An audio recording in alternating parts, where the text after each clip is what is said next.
Hello everyone, this is Daryl Guberman, CEO of Guberman PMC LLC, a quality consulting firm here in Connecticut. Here goes another AOGTechnics video.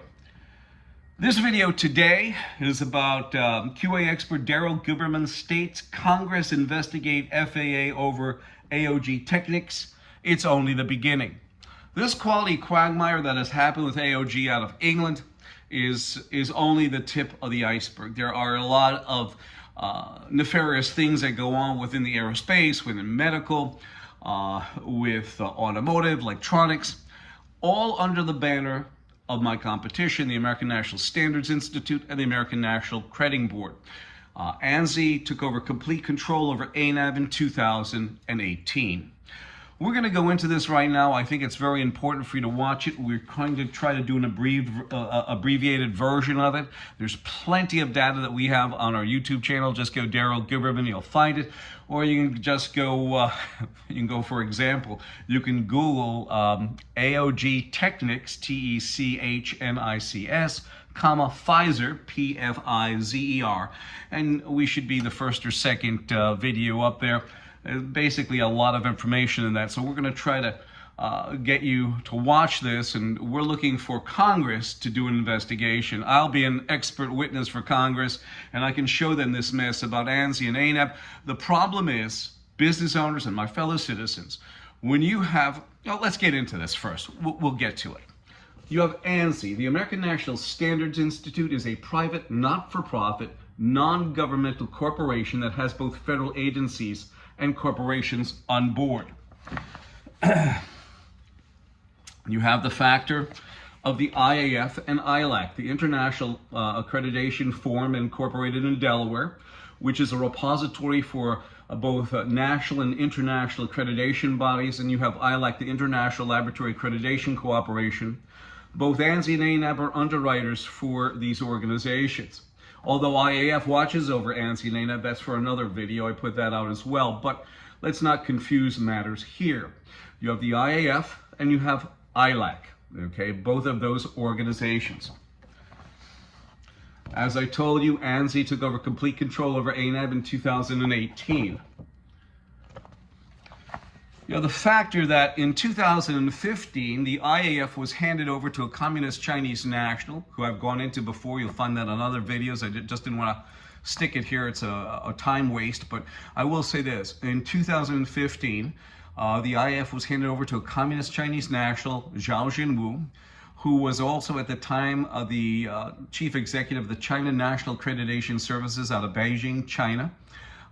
In 2017, while he was the IAF chairman, he was standing in the lab at Wuhan, China, and he was giving them a laboratory certification. And during that time, as I told you in the beginning of this video, Pamela Sale, the vice president of ANSI-ANAB for an ASCLD, which is owned by ANAB, ANSI-ANAB, laboratory accreditation, she gave a deposition in Texas that said that from one laboratory to another, there are variances, which means I don't even know why they're giving out a quality certificate.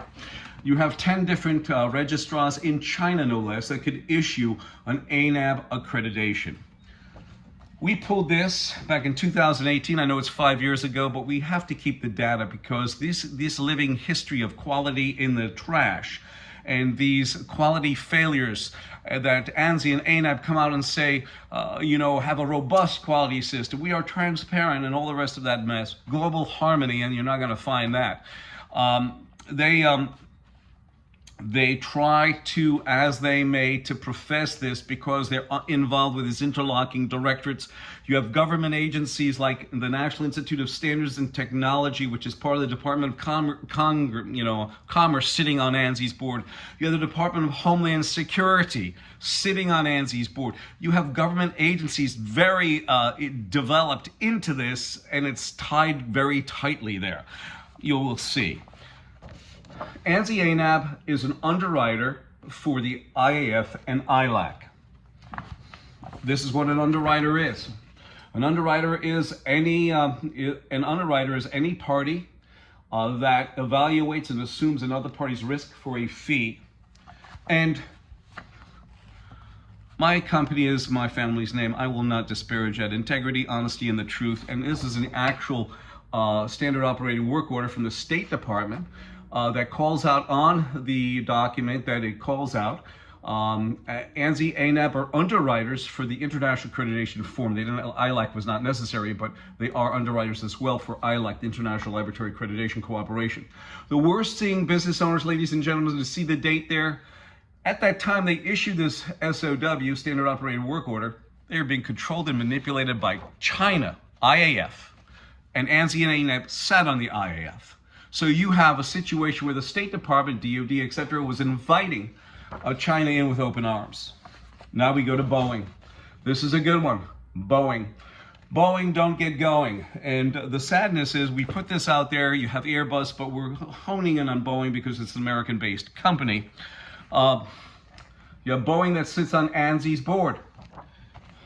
The factor is, in 2002, they put out a procurement, supplier procurement, and they basically said in this, if you're AS9100, they don't blatantly say AS9100, but they say this: our preference is to deal with proven suppliers with excellent quality performance and not have to do on-site audits.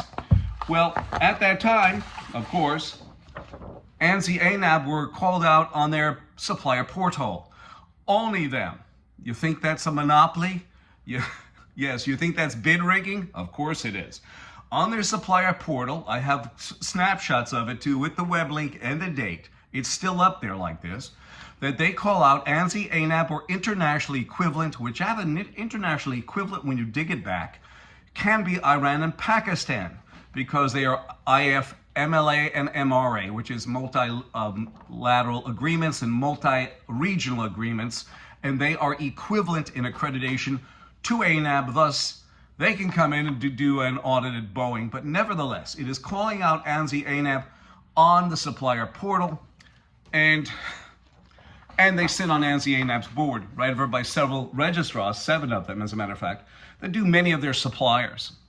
So you have the factor that they're calling out in their procurement that if you're a great supplier, AS9100, of course by ANAB, ANSI-ANAB, then you can send material in without even looking. They won't even send a supplier. That's why they did NADCAP 2. NADCAP is for special processes like prime, paints, non-destructive testing, heat treatment, etc. They did that. Boeing, from what I just discovered over time, that they formulated that so that they can do, again, some cost-cutting initiatives and not send any inspectors. Leave it up to another company to do that. So this is in 2002. In 2009, you have the FAA that basically went into Boeing and said, look, here's a couple of your Boeing employees. You're registered with FAA. You are. So they had Boeing's own employees become certified by the FAA to do that work. Do you think that's any? This is 2009. 7 years later, after they gave carte blanche to their suppliers, and now the FAA is giving carte blanche to a major manufacturer of airplanes. To make matters worse and to homogenize this together with AOG, because AOGTechnics got caught, fudging documentation on paperwork and all the rest of the stuff. Well, so did Boeing. Boeing, who utilizes those engines for their aircraft, and the aircraft engines are made by CFM, which is a collaboration between GE and Safran, a French company. They got caught fudging documentation. Boeing did. So AOG was only following suit with the original equipment manufacturer, Boeing, and they see this, and they say, what the heck, we don't need the FAA to come in and look at this, because the FAA gave carte blanche to Boeing back in 2009, self-inspection. And here we go. Here's an example of it. The FAA sits right over by Boeing. To make matters worse, on a FAA document, which we have a copy of this, that's the document. That goes back years, but I wanted to read this to you because though it went back years, the flavor is still there when it comes to auditing the FAA. And this is what it says. The FAA will have final approval of auditors assigned to work this contract, which means, in layman's terms, John is too tough to come in and audit us. Let's get Jim. Jim's easier. In fact, I used to hear that at ASQ meetings when it came to registrars. Don't go with this one, he's too easy. Don't go with this one, it's too hard, etc., etc., etc. So this video today is about imploring Congress, imploring them to do an investigation with the FAA. I will be an expert witness after 40 plus years in quality. I will have my videos there. Everything is documented. Everything is true and blue. This is no conspiracy theory. My telephone number is 203-556-01493. I look forward to hearing from you. And it is very important because this is only the beginning. Only the beginning. We will find more and more parts and components that are probably flying around on aircraft, not just the CF-56 engine, the CFM-56, but others as well. And my analysis is that there's probably over 8,000 aircraft that are involved with this. Probably. And I thank you again, 203-556-1493.